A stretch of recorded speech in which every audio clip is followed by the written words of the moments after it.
Seja muito bem-vindo a mais um vídeo aqui no canal do Raul Martins e hoje este vídeo será duplamente especial. Todo vídeo meu é especial, como você já sabe, mas este vídeo de hoje vai ser ainda mais especial porque ele envolve duas coisas que me são muito caras. Primeiro, Jane Austen. Segundo, a leitura de ficção. Em que consistirá o vídeo de hoje? Eu vou usar uma experiência científica que fizeram com a Jane Austen e leitores para provar a você, meu querido, que a leitura de ficção não é uma bobeirinha. Que você não aprende alguma coisa apenas quando você está lendo não ficção, porque virou moda isso.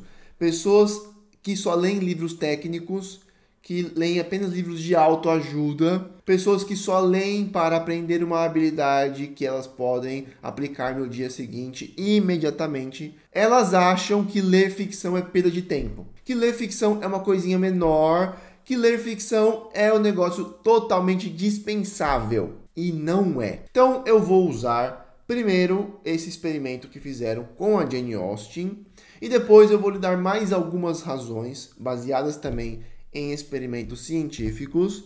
Eu vou deixar as fontes aqui embaixo depois, ou melhor, agora, né? Enfim, as fontes estarão aqui embaixo, tá? Os links, os livros, as referências, para que você entenda de uma vez por todas que ler ficção, especialmente boa ficção, não é uma frescurinha e é algo que transforma a sua vida, inclusive intelectualmente. Vamos então partir para o vídeo que eu não quero enrolar. O que aconteceu com esse tal de experimento científico com a Jane Austen, tá? Uma scholar, uma estudiosa literária, acadêmica, chamada Natalie Phillips, resolveu estudar como é que o cérebro funcionava, como é que ele reagia quando as pessoas faziam dois tipos de leitura de um livro de ficção, tá? Ela queria pegar a pessoa no ato de ler um livro de ficção por prazer e pegá-la no ato de ler um livro de ficção de forma profunda, atenta, anotando e pensando sobre aquilo, tá bom? Como é que ela fez isso? Eles pegaram uma máquina de ressonância magnética, fizeram umas, digamos, mandingas ali, tecnológicas e práticas, para que a pessoa conseguisse deitar-se dentro da máquina, né? E, por meio de um espelho, ler algumas passagens de Jane Austen. E, além disso, ela colocou um eye tracker, ela colocou um scanner que acompanhava os movimentos do olho. Então, ela estava ao mesmo tempo escaneando, né? Acompanhando os movimentos do sangue no cérebro para ela poder enxergar quais áreas do cérebro eram ativadas quando a pessoa lia aquele negócio. Mansfield Park foi o livro que escolheram, tá? E escolheram Mansfield Park porque era o livro menos conhecido da Jane Austen e ela sabia que quando a pessoa já tinha lido o texto antes, aquilo tendia a mudar os resultados. Então, escolheram o livro menos famoso da Jane Austen, pegaram pessoas e as colocaram dentro da máquina de ressonância magnética para que elas lessem o livro, passagens do livro, com um espelho, enquanto uma outra máquina, um outro scanner acompanhava os movimentos dos olhos. O que raios aconteceu? Eles esperavam que quando a pessoa estivesse lendo por prazer e quando ela estivesse lendo de forma profunda, algumas coisas mudassem, né? Eles esperavam que o cérebro, na leitura profunda, ativasse mais algumas partes ligadas à nossa atenção concentrada. Eu não sou neurocientista, então não vou ficar aqui soltando nomes para vocês, porque eu não sei. E eu não vou fingir que eu sei, tá? Eu vou deixar aqui o link do artigo para que você lê depois, caso você queira.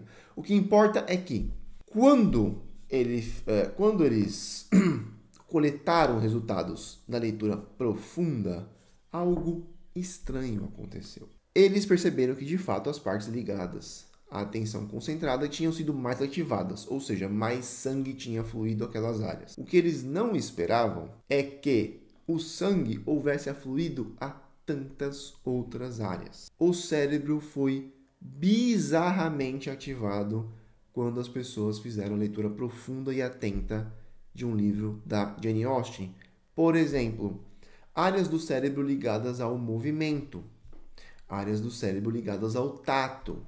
Era quase como se o cérebro daquelas pessoas, no ato da leitura, houvesse sido enganado e estivesse achando que quando a pessoa lia sobre o choro de um personagem, fosse a pessoa mesmo que estivesse chorando. Foi quase como se o cérebro houvesse pensado que, ao ler sobre alguém correndo, fosse o indivíduo mesmo que estivesse correndo, porque o cérebro ativava partes da sua constituição que eram ligadas à corrida. Porque o cérebro ativava partes de si que eram ligadas ao toque, ao tato, quando o indivíduo lia um personagem ou quando ele lia uma descrição têxtil, uma descrição de textura, por exemplo.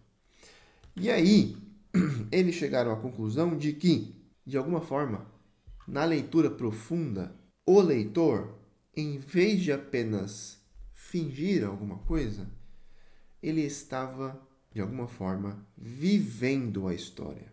Não apenas lendo sobre alguém que tocou no vestido da fulana, mas de alguma forma tocando no vestido da fulana.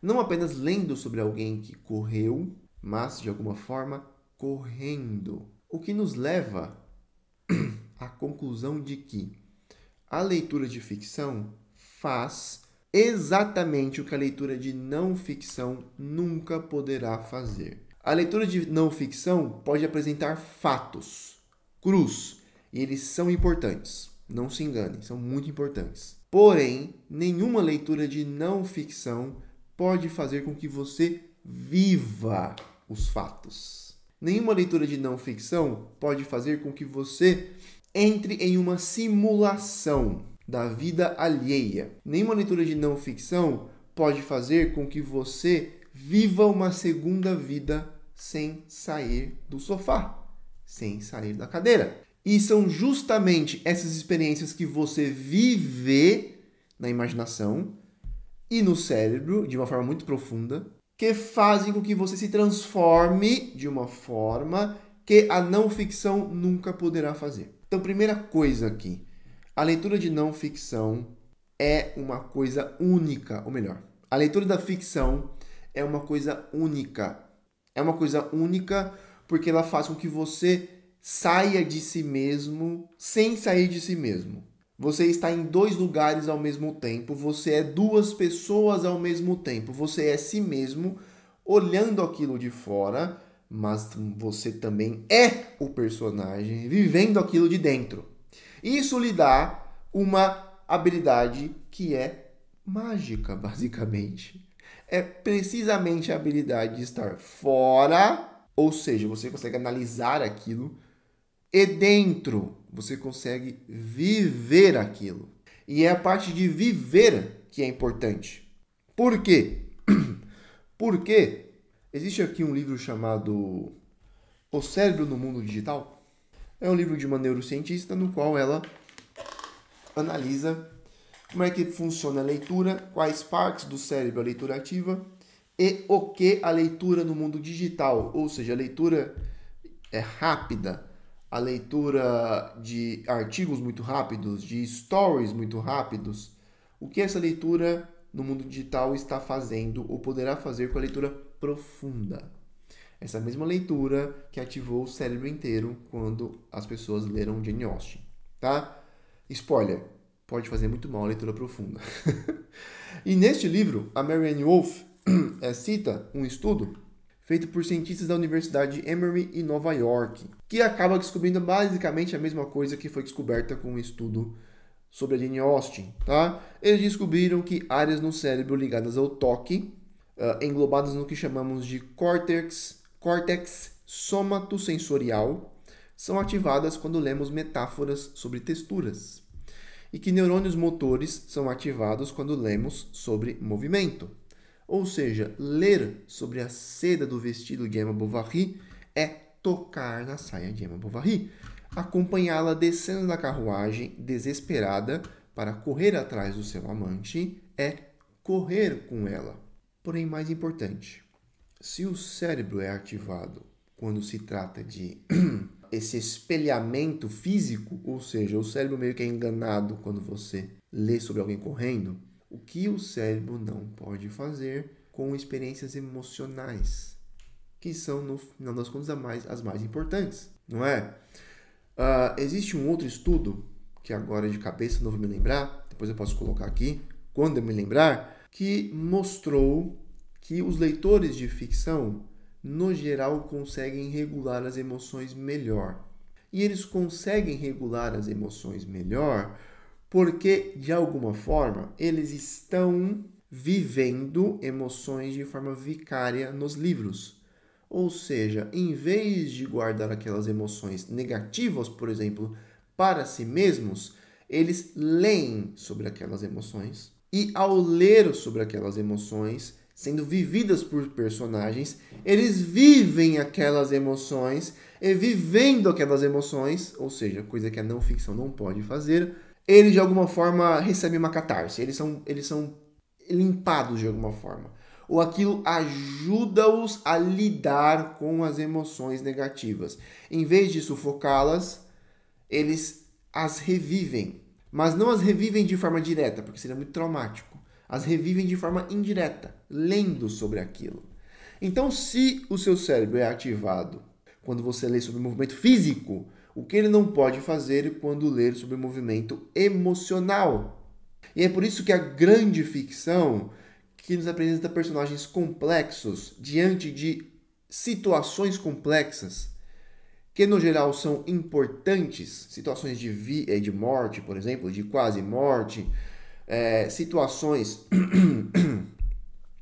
de pobreza extrema, tá? De miséria. Quando você lê, por exemplo, aquela cena em Crime e Castigo, na qual o Raskolnikov ele entra na casa dos Marmeladov e há duas crianças pequenas chorando de fome no chão, desesperadas, você sente o desespero da mãe. Você sente de alguma forma o desespero daquelas crianças. E aquilo faz com que a sua experiência, que talvez eu espero que não seja tão miserável quanto a deles, seja um pouquinho alargada. E você se lembre de que existem pessoas reais agora em situação igual. E talvez isso faça com que você seja um pouco mais empático. Talvez isso faça com que você saia um pouco do seu mundinho e se lembre de que existem pessoas em situação absolutamente miserável que você poderia ajudar agora. Quando você lê sobre as experiências, se você for, por exemplo, um conservador, se você lê as experiências íntimas de uma jovem comunista revolucionária nas Meninas, da Lígia Fagundes Telles, talvez você, não vou dizer que você vai concordar com a moça e vai começar, não, agora eu vou virar um revolucionário também. É óbvio que não. Mas talvez você perceba que existem razões para a moça agir daquela forma. E, de novo, não é por meio de um argumento, é por meio de uma vida. Você percebe que a moça tem motivações, que a moça tem alguns valores que talvez sejam mais parecidos com os seus do que você imagina, mas por uma série de circunstâncias, por alguns pressupostos filosóficos, religiosos talvez, que ela tenha que são muito diferentes dos seus, ela foi parar em um lugar muito distante. Mas existe um ponto de contato entre você, conservador, e uma moça comunista revolucionária. A mesma coisa com um ateu, por exemplo, que acha todo religioso aí imbecil, né, estúpido. Um ateu pode ler Os Irmãos Karamazov, concordar com os argumentos de Ivan Karamazov, sentir os argumentos de Ivan Karamazov com muito poder, mas ele vai ser obrigado também a entrar na pele do Alyosha e do monge Zósima, tá bom? Que são cristãos e não são estúpidos, não são hipócritas, não são completos imbecis. Então, um ateu que viva, de novo, não é apenas receber fatos argumentativos, é entrar na vida de uma pessoa que é muito diferente de você. Eu duvido que um ateu que leia Os Irmãos Karamazov com a mente aberta não, pelo menos, comece a ser um pouco mais tolerante em relação aos religiosos, sabendo que eles não são todos uns demônios completos, que não são imbecis, que existem, de novo, razões para que elas ajam, as pessoas religiosas, para que elas ajam como ajam. Quando nós descobrimos que a ficção faz com que você possa viver outras vidas, isso tem um impacto muito maior sobre, digamos, a importância que a gente dá à leitura de ficção. Porque eu acho que muitas pessoas pensam que a leitura de ficção é você ali realmente só fingindo, é um fingimento bobinho, que não causa grandes mudanças para quem lê. Mas se você já leu algum livro realmente bom, com uma leitura profunda, e você se sentiu transformado por aquilo, saiba que você não está sozinho. E que a transformação que lhe aconteceu não foi bobinha, foi muito profunda. E aconteceu em partes do seu cérebro que, no geral, só seriam ativadas pela vida real. E isso, nenhum livro de autoajuda, nenhum livro técnico de psicologia, nenhuma obra de filosofia, inclusive, pode fazer por você. Porque a magia da ficção é aquela suspension of disbelief. Ou seja, é a suspensão da descrença. Você suspender a sua descrença, ou seja, você deixa de acreditar que aquilo é falso para que você mergulhe naquela obra de ficção. A obra de ficção, ela cria um feitiço, um mundo encantado, no qual você está vivendo como se estivesse em uma simulação. E isso faz toda a diferença.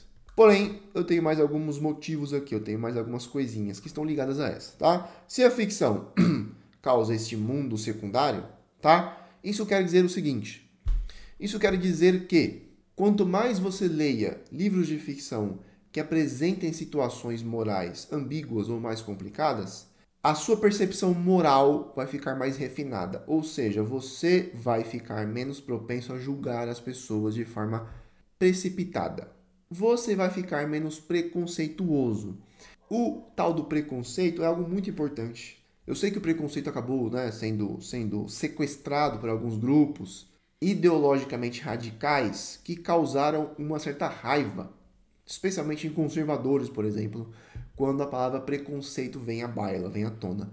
Porém, ela é de fato importante. O preconceito é basicamente a pressa em chegar a uma conclusão, no geral moral.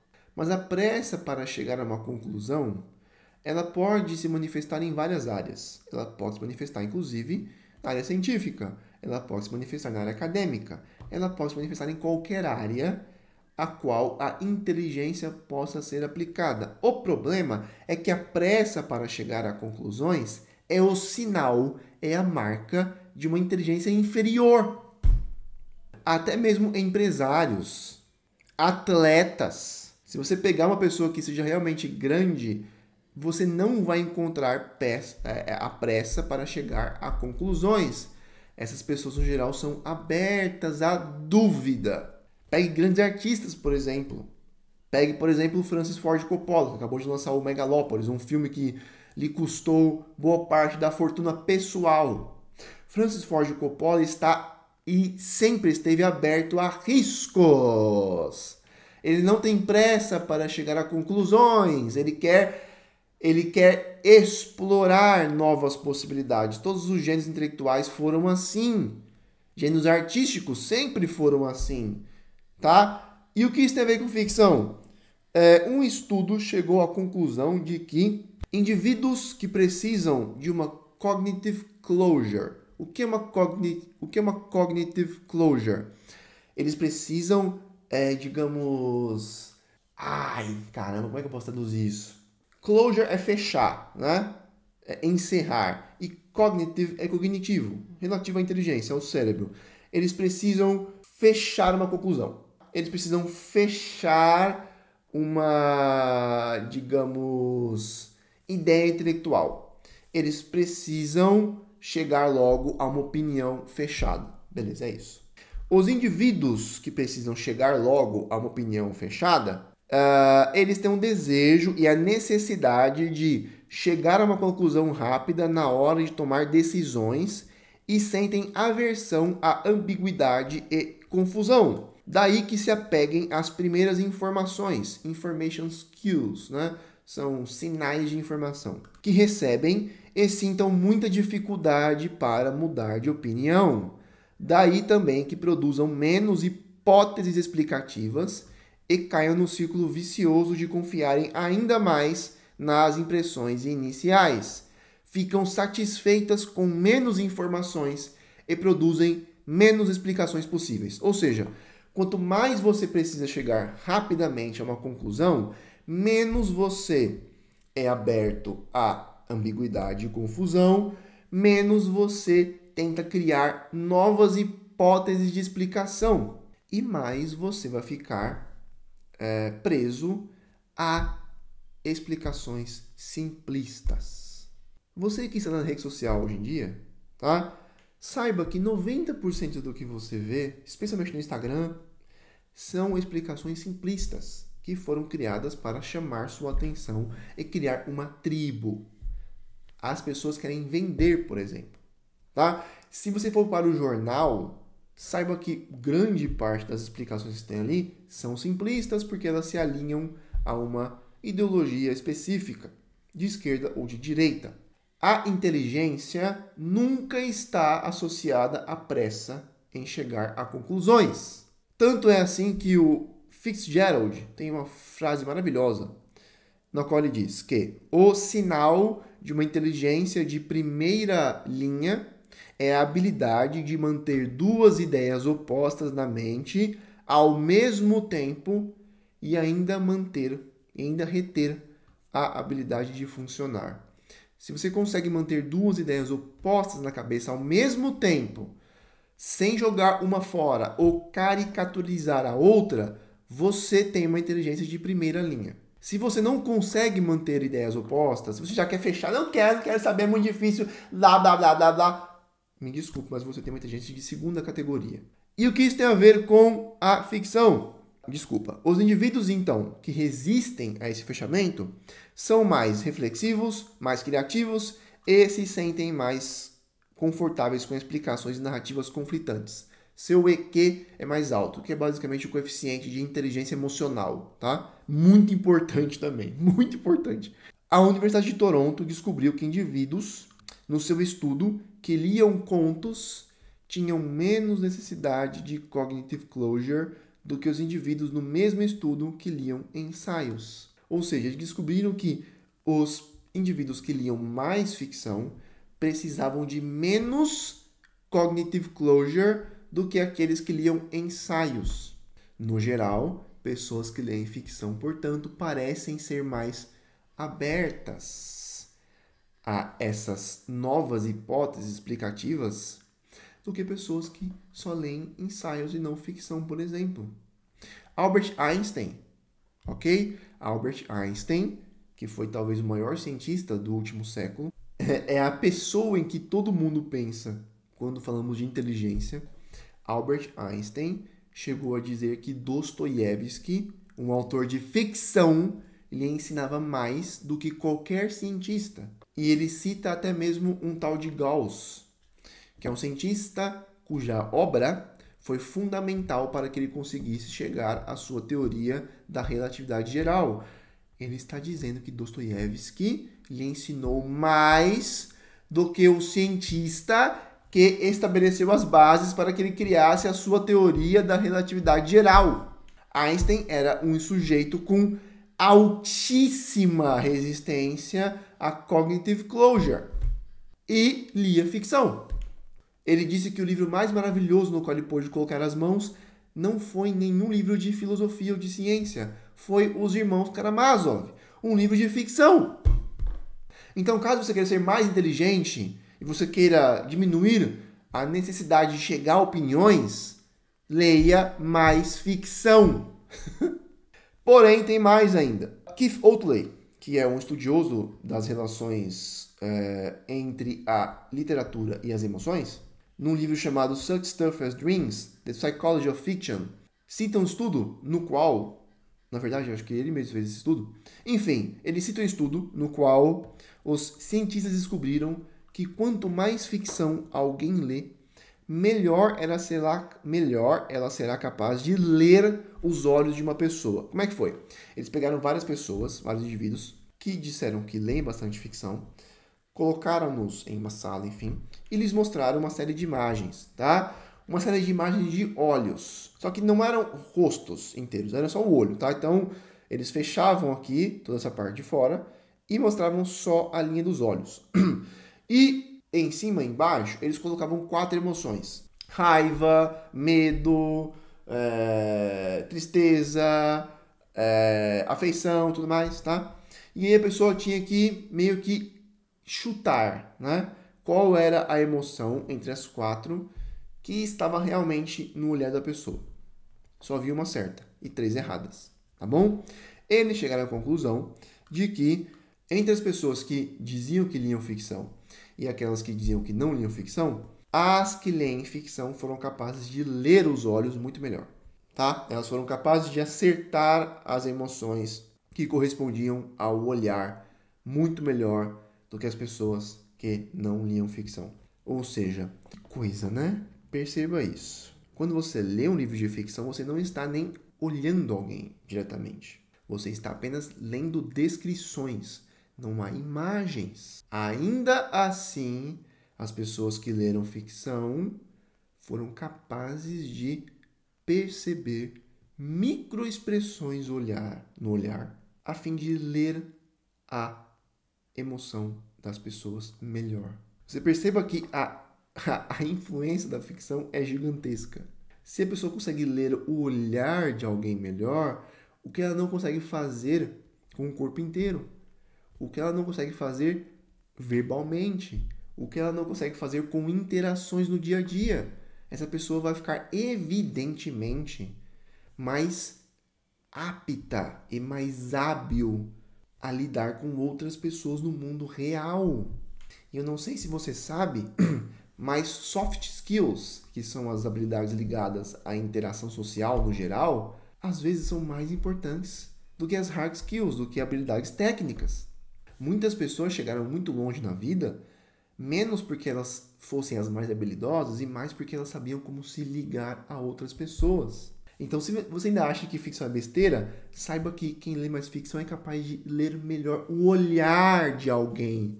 O que ela não poderia fazer com uma pessoa inteira. O que nos leva ao quarto e último ponto. Em um estudo, que é citado também no mesmo livro do Keith Oatley, eles chegaram à conclusão de que, porque assim, o que acontece?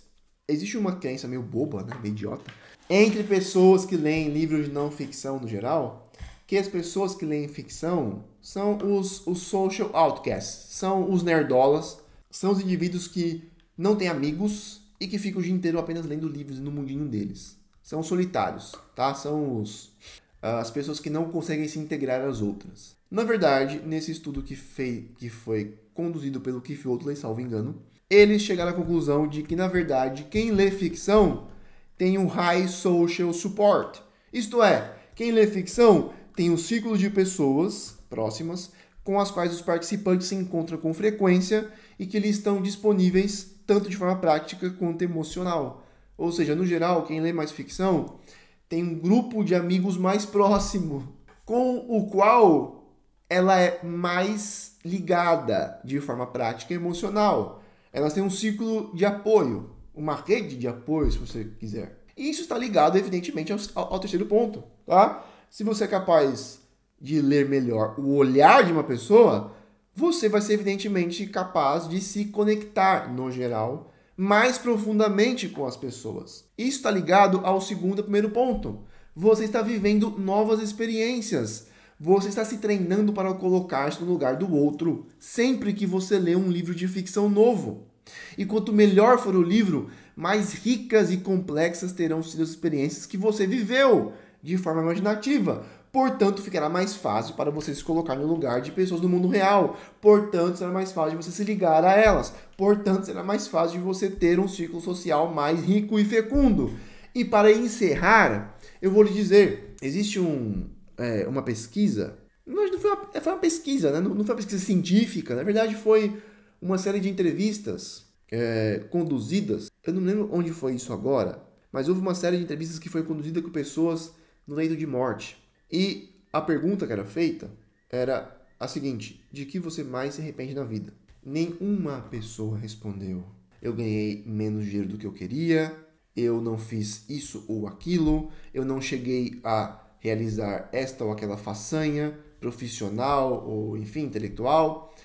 Quase todo mundo respondeu que elas gostariam de ter feito mais amizades, e elas gostariam de ter passado mais tempo com as pessoas que elas amavam. Ou seja, no final da vida, as pessoas adquirem uma clareza gigantesca. A saber, o que importa no final das contas são as relações de afetividade que nós criamos uns com os outros. E a melhor coisa que existe no mundo para que você possa, além de, claro, né, de você realmente ter as afeições, ter as ligações, a melhor coisa no mundo para que você possa passar a criar mais relações e possa fortalecê-las por meio da empatia, né, é a ficção. Então a ficção pode transformar o seu cérebro para que você viva as experiências imaginativas. As experiências imaginativas serão vividas tanto quanto as experiências emocionais, o que nos leva depois à necessidade de cognitive closure, que é muito menor em quem lê ficção. Portanto, quem lê ficção fica mais aberto a novas ideias. Daí se segue que quem lê mais ficção também consegue ler melhor as pessoas. E, no final, quem lê mais ficção tem, no geral, um grupo de pessoas mais próximas. E no final da vida, é esse tipo de coisa que faz diferença. Se você ainda acha que depois de tudo isso, ler ficção é um hobbyzinho bobo, meus parabéns.